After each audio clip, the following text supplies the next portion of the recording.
हाँ, ध्यान दीजिए बच्चों। देखिए, सिंपल वाक्यों के नियम खत्म हो गए। मैंने उसमें आपको पार्टिसिपल का यूज, इन्फिनिटिव का यूज, नॉमिनेटिव एब्सोल्यूट का यूज, प्रीपोजिशन और प्रीपोजिशनल फ्रेज के बाद नाउन और जीरंड का प्रयोग, इसके बाद एडवर्ब और एडवर्बियल फ्रेज का प्रयोग, एडजेक्टिव का प्रयोग, ये सभी नियम बताए। इसके भिन्न भिन्न प्रकार के एग्जाम्पल बताए। अब हम आपको मिक्स सेंटेंस यानी मिसलिनियस हर नियम के मिक्स सेंटेंस समझा रहा हूँ, ध्यान दीजिए।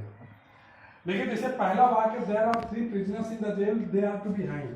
अब ये वाक्य दिया और ये तुम्हें पहचानना कि इसमें कौन सा नियम लगेगा। There are 3 prisoners in the jail, jail में 3 कैदी हैं। They are to be hanged, उन्हें फांसी पर लटकाना है। यानी उद्देश्य क्या है? उन्हें फांसी पर लटकाने का। और मैंने इन्फिनिटिव में बताया था कि अगर वाक्य में उद्देश्य का भाव प्रकट हो रहा हो तो इन्फिनिटिव का प्रयोग करेंगे। इन्फिनिटिव का मतलब वर्ब पहले टू, तो ये इन्फिनिटिव से वाक्य बनेगा there are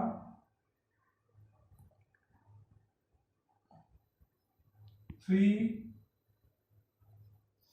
prisoners in the jail।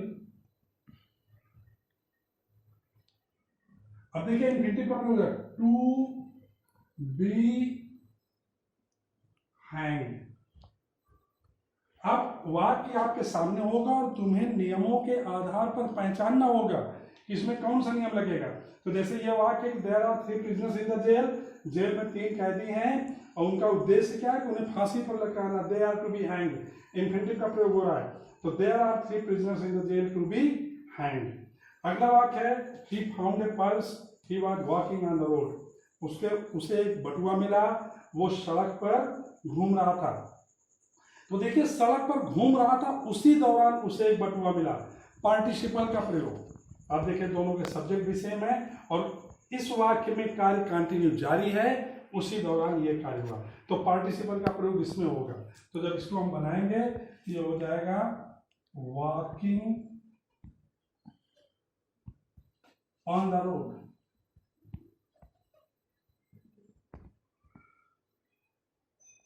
he found a purse। यानी सड़क पर टहलते समय, टहलने के दौरान उसे एक बटुआ मिला। पार्टिसिपल का प्रयोग क्यों हुआ? प्रत्येक वाक्य में सब्जेक्ट सेम है और इस वाक्य में देखिए कार्य लगातार जारी है, यानी वो सड़क पर टहल रहा था, उसी दौरान दूसरा कार्य हुआ, उसे एक बटुआ मिला। तो पहला वाक्य ये हुआ और इसी में पार्टिसिपल यूज करेंगे। तो walking on the road he found a purse. अब तीसरा वाक्य देखिए, शी लॉस्ट हर बुक, उसने अपनी पुस्तक खो दी। It was a costly book, ये पुस्तक महंगी थी और इसे she lost it last evening, उसने इसे पिछली शाम को खोया। तो देखिए, इसमें एडजेक्टिव का प्रयोग हो रहा है। यहाँ पर कॉस्टली बुक के लिए बता रहा है महंगी थी, तो एडजेक्टिव का प्रयोग जब लेटेस्ट लास्ट में पढ़ाया है तो हो जाएगा सी लॉस्ट हर, और ये कॉस्टली एडजेक्टिव का काम कर रहा है, बुक को क्वालिफाई कर रहा है, इसके पहले आ जाएगा। तो हर कॉस्टली बुक, और ये सीधे लास्ट यूनिंग ले लेंगे, उसका कोई मतलब नहीं वाक्य का, लास्ट यूनिंग। तो सी लॉस्ट हर बुक लास्ट यूनिंग, यानी उसने अपनी किताब कल शाम, पिछले शाम को खो दी। ये एडजेक्टिव का प्रयोग होगा अभी जो सबसे लास्ट में नियम पढ़ा है। इसके बाद देखिए, Ram was the son of king Dasharath, he was banished. एक नियम मैंने पढ़ाया था, noun are fresh in a position, कि किसी नाउन के फ्रेश एज ए नाउन के रूप में 1 से 2 यूज मिलेंगे, उनको उस नाउन के अपोजिशन यूज करना है। तो देखिए, यहाँ राम है और राम के लिए फ्रेश मिल रहा है सन ऑफ दशरथ, इसी को हम अपोजिशन यूज कर देंगे, तो हो जाएगा राम कामा द सन ऑफ दशरथ।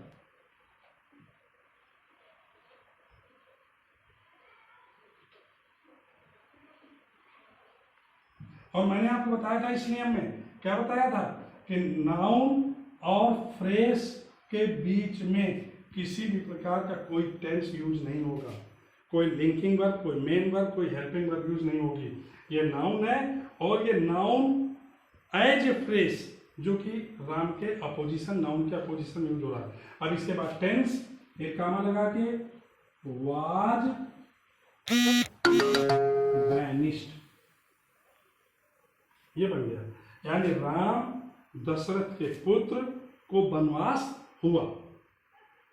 आगे है rain was plentiful this year, rice is cheap. अब नियम पहचानना, एक नियम मैंने पढ़ाया था कि यदि वाक्यों के सब्जेक्ट अलग अलग हो, कोई एक वाक्य दूसरे का कारण हो, ध्यान दीजिए नियम कि प्रत्येक वाक्य के सब्जेक्ट भिन्न भिन्न होना चाहिए, कोई एक वाक्य दूसरे का कारण होना चाहिए। जो वाक्य कारण होता है उसी में प्रयोग करते हैं किसका, नॉमिनेटिव एब्सोल्यूट का।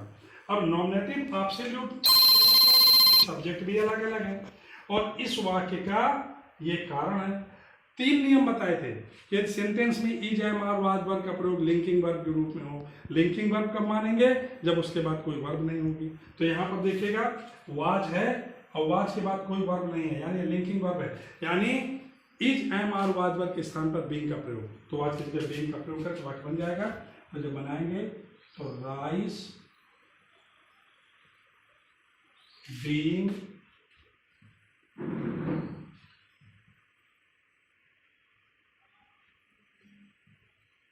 plentiful this year, comma comma लगा के सीधे वाक्य हो जाएगा राइस इज चीप। इसका मतलब है इस वर्ष वर्षा पर्याप्त होने के कारण चावल सस्ता है। नॉमिनेटिव एब्सोल्यूट का फर्स्ट रूल।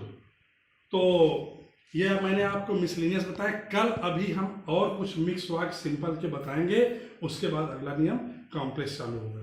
और आप लोग अपनी किताब के एक्सरसाइज जो दी हुई हैं उनको करते रहिए। जो वाक्य ना आवे हमारे पर्सनल नंबर पर आप पूछ सकते हैं।